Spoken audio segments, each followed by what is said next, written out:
मिला है और 2-3 मिनट में मैं अपनी बातों को रखूंगा और बहुत आसानी से, बड़ी सहजता से मैं ये मान रहा हूं कि यहाँ पे उपस्थित ब्राह्मण समाज बड़ा समझदार है, बड़ा योग्य है।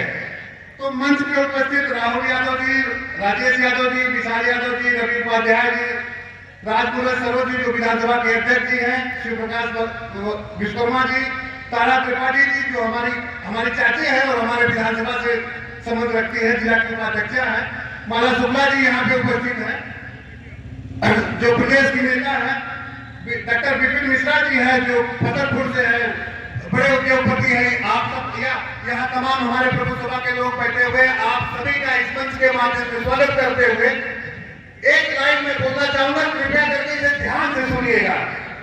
एक तो यज्ञ ब्राह्मण पूज्य रमते करते देवता, हमारे शास्त्रों की लाइन है कि जहाँ पे ब्राह्मण रहते हैं वहां पे देवताओं का वास होता है। अब वर्तमान समय में देख लीजिए कि सबसे ज्यादा अपराधियों का वास ब्राह्मणों में हो गया है इस योगी सरकार में।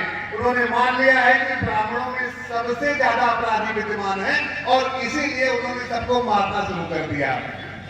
अगर उनसे चर्चा कर लीजिए, उनसे पहले उपाध्याय जी बता रहे थे कि यहाँ पे जो महंगाई थी उस जमाने में 400 रुपए में सिलेंडर हुआ करता था, तो वो टाइम का रूप स्वीकार करती थी कि भाई अब टाइम हो गई है, 450 में सिलेंडर हो गया।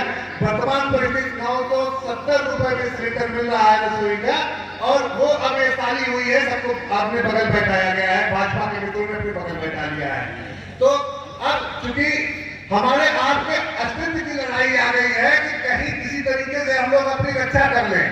अब याद करिए कि हमारे जो पुराने पूर्वज रहे होंगे, उन्होंने इस शिखा को, इस तिलक को, इस यज्ञोपवीत को बचाने के लिए उन्होंने कितना मेहनत किया, जो आज हमारे आपके सर पे ये यज्ञोपवीत और शिखा बची हुई है। और ऐसी परिस्थिति में ये सरकार आके, माने हम लोगों ने मुगलों को झेल लिया, हम लोगों ने अंग्रेजों को झेल लिया, मुसाड़ों को झेल लिया, वहां हमारा अस्तित्व खतरे में नहीं आया। लेकिन आज की परिस्थिति में इस योगी सरकार में हमारा अस्तित्व खतरे में आ गया है। अगर चर्चा की जाए कि ब्राह्मणों की हितैषी सरकार कौन है, तो मैं भूल जाता हूँ सारी बातों को। मैं केवल आपके तथ्यों का उल्लेख करूंगा। याद करिए, अगर इस महासभा में अगर कोई एक संस्कृत का टीचर बैठा होगा तो उसे पता होगा कि संस्कृत के जितने टीचर हैं, 27,000 शिक्षकों के एक बार में माननीय मुलायम सिंह जी ने एक दिया था, उनको उनकी रोजी रोटी का इंतजाम किया था, उनके परिवार का भरण पोषण किया था।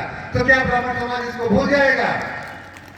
अगर चर्चा की जाए तो सार्वजनिक मंचों पे आदरणीय मुलायम सिंह जनेश्वर मिश्र जी के चरण स्पर्श को किया करते थे, तो क्या इसको ब्राह्मण समाज भूल जाएगा?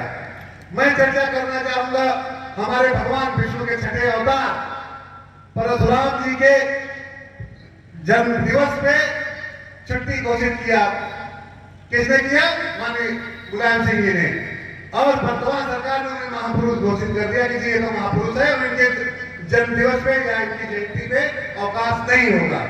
एक अवकाश से कुछ खास नहीं होता, लेकिन वो दिन होता है जिसमें हम उनके प्रति सम्मान व्यक्त करते हैं।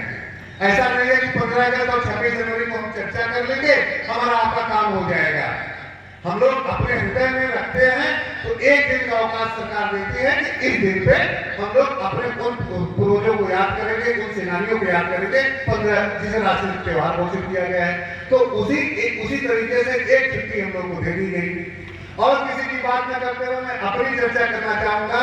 मेरे पिता 2 बार के विधायक हैं, अब तो वो दिवंगत हो गए, 2 बार के विधायक हैं, और समाज में चर्चा चलती है कि जी जिसको चुनाव लड़ना है उसके पास पैसा बहुत होगा।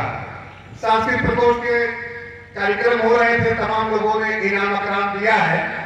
मेरी तो ये हिम्मत नहीं पड़ी कि मैं 250 दे पाऊं, अपना नाम बुलवा पाऊं। लेकिन ऐसे आदमी को भी हिम्मत है कि वो विधानसभा का चुनाव लड़ सकता है।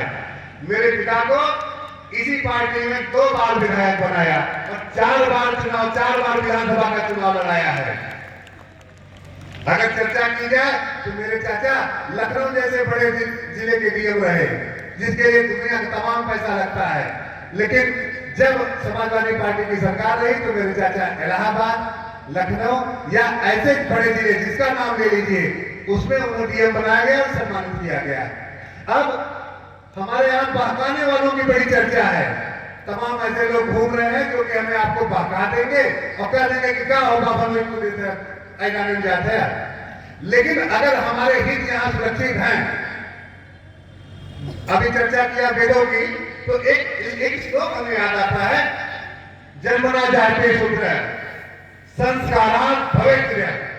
सभी प्रबुद्ध बैठे हैं, जन्म से सारे शूद्र होते हैं, जब उनमें संस्कार का संचरण होता है तब वो जाकर बीज ब्राह्मण बनते हैं।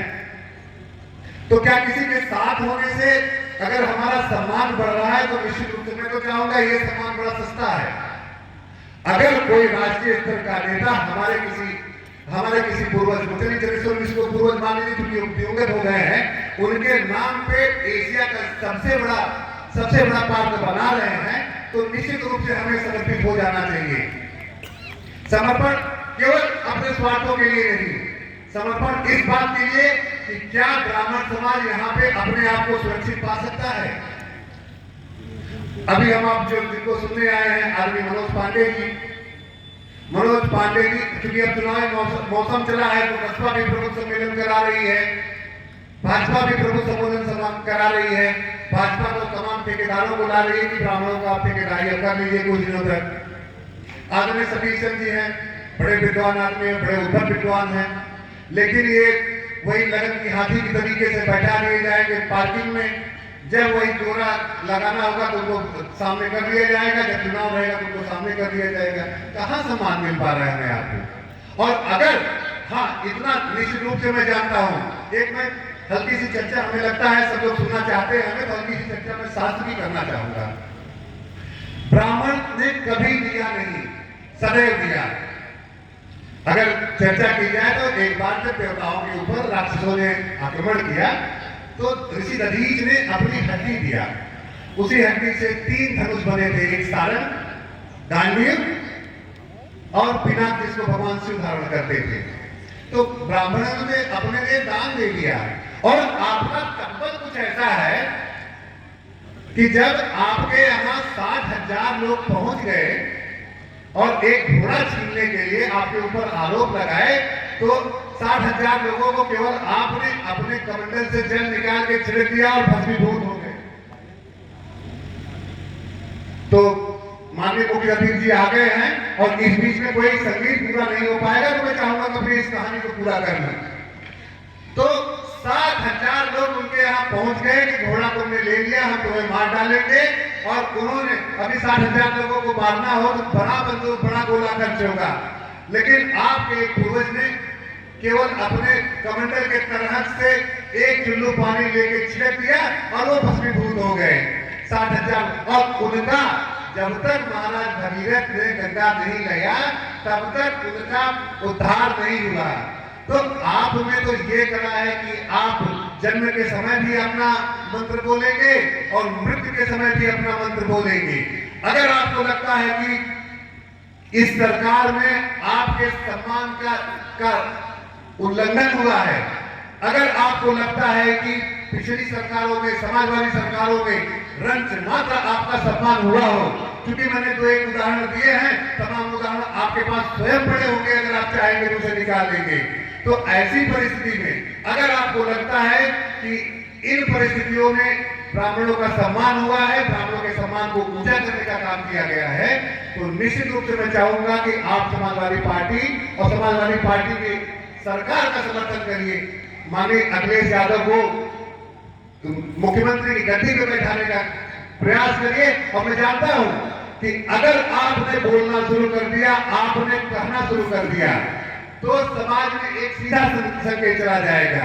यद्यपि हमारी संख्या कम हो जाता हो इससे मतलब नहीं होता, लेकिन हमारी आपकी बात को ये पूर्वजों से हमें प्राप्त है कि जो हमने कह दिया वो अमोघ कहा जाता है, हमारे आपके आशीर्वाद को अमोघ कहा जाता है। तो निश्चित रूप से अगर हम आप एक शब्द, एक लाइन बोल देंगे कि हमारे ये सरकार बनने जा रही है, तो समाज का तमाम तबका आपकी बात मानने लगेगा और चर्चा करना शुरू कर देगा।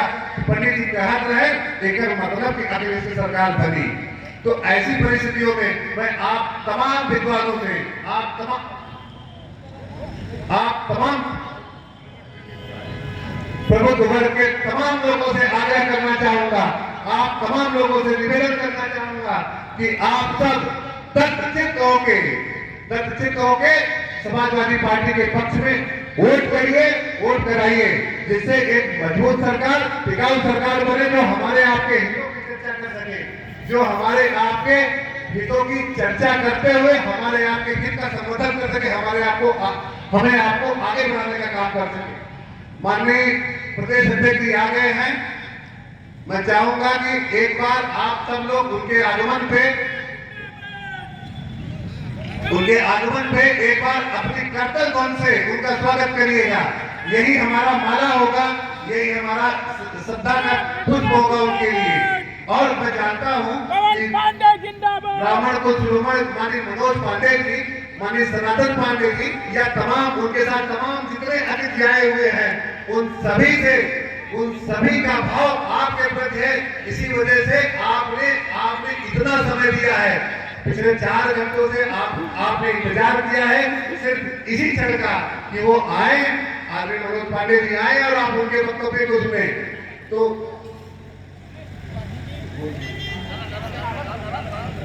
मनोज पांडे अखिलेश यादव, मनोज पांडे अखिलेश यादव जिंदाबाद, जिंदाबाद। मनोज पांडे अखिलेश यादव जिंदाबाद, जिंदाबाद। मनोज पांडे